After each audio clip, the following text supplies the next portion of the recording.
thank each and every one of you for worshiping here with us tonight as we come to begin. In the Eastern Church, they call it the Great Week.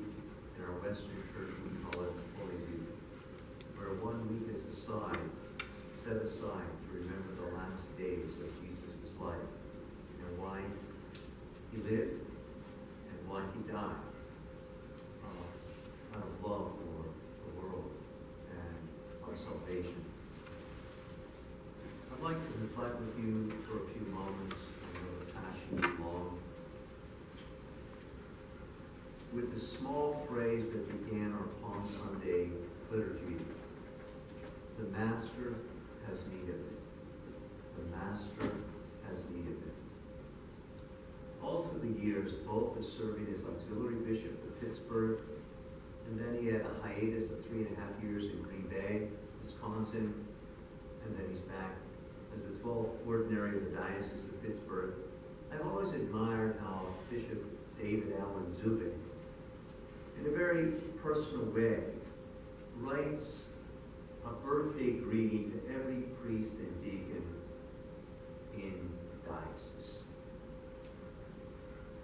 You know, I must admit that we've come to expect it now, but it never gets old.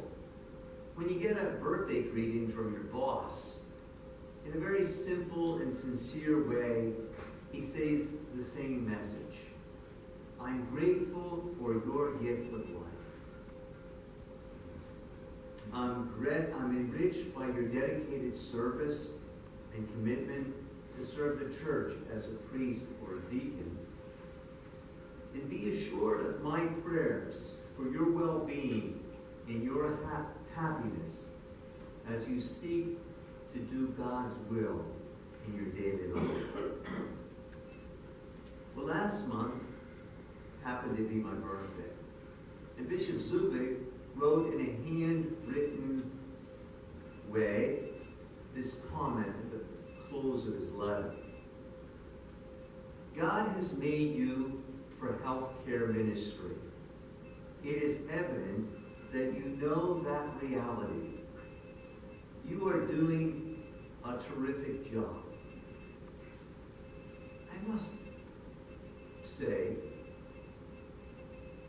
the affirmation was a bit helpful, but the spiritual accompaniment was what was more needed. That we're spiritually accompanying one another on this pilgrimage of life. As you know, in the 172nd year of the Diocese of Pittsburgh, the bishop has the church alive. New changes, new groupings, new assignments, new challenges, new stories, new communities, new beginnings, new chapters written in the history of this beautiful church of Pittsburgh, of people who daily witness to the dying and the rising of Jesus because the Master needs you through our baptism. Oh, we live in a fallen world, broken, fractured, sinful and weak, yet we hear the words of the prophet Isaiah in Isaiah 43. Do not be afraid, I will save you. I have called you by name. You are mine. When you pass through deep waters, I will be with you. When troubles will not overwhelm you, when you pass through fire, you will not be burned. The hard trials that come will not hurt you. For I am the Lord your God, the Holy God of Israel, who saves you. Do not be afraid. I am with you always. It's comforting to know that God has our backs covered, isn't it? The reason that he created us, the reason that he redeemed us, and the reason that he saves us is he wants us to grow in his likeness. In our diocese, there's new models, there's new paradigms, there's new placements, there's new assignments. And both individually and collectively, we need to grow as a Christian people in holiness, in maturity, in solidarity, in unity, in peace, and in love. What better time than Holy Week? As we stand at the threshold of Holy Week and we read this Palm Sunday, the Lord's Passion, we're reminded of the wisdom that Jesus tells two of his disciples as he's about to go to Jerusalem to suffer and die for our salvation. He says to the two disciples, untie the donkey, the colt, the foal. And if anyone should question you, tell them the Master has need of it. I once read a prayer card of an ordained priest, and it had that same saying, the Master has need of it. What a great model to imitate, isn't it, friends? We don't come into a priesthood on a white stallion. We're not on the back of some circus elephant.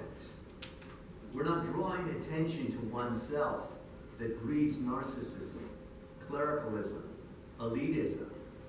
No, instead we're called to a full life of the gospel, to be a servant, to embrace that one's life is not about oneself.